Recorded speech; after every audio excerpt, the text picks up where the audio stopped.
Should the Giants sign Deandre Hopkins? You knew this was coming. As soon as word came across that the Arizona Cardinals were releasing Pro Bowl receiver Deandre Hopkins, fans of the 31 other teams asked themselves whether their team should sign him. Well, should the New York Giants be interested in Hopkins? The short answer is probably not, though the longer answer is a bit more nuanced.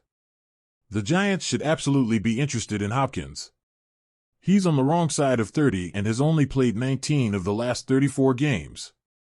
However, the 6'1", 212-pound veteran would instantly give the Giants the true number one receiver they've lacked since parting ways with Odell Beckham Jr. Hopkins has never been the biggest or most athletic player on the field, but his route running, ball skills, and body control make him incredibly hard to defend. And because his game doesn't depend on athleticism, it should age gracefully.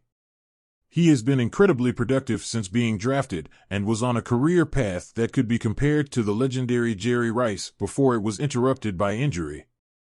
And even so, his 106 receptions for 1,298 yards and 11 touchdowns over the last 2 years still would have made him the Giants' best receiver. The sticking point is, of course, the money. Hopkins was due $19.45 million this year, which, in addition to trade compensation, was the sticking point in trading him prior to the draft. Michael Giannitti of Spotrac anticipates Hopkins making something on the order of $20 million per year. The Giants just paid Daniel Jones and Dexter Lawrence massive contracts and have very little cap space this year.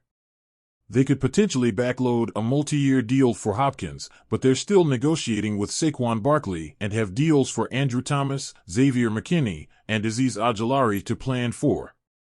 Paying a long-term $20 million per year deal to a receiver over 30 might not be their best option.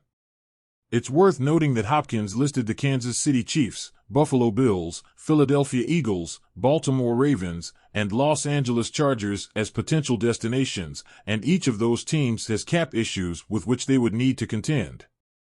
At the very least, it makes sense for the Giants to pick up the phone and see what Hopkins' market is, and perhaps they can work out a smart contract that can be in the best interest of all parties.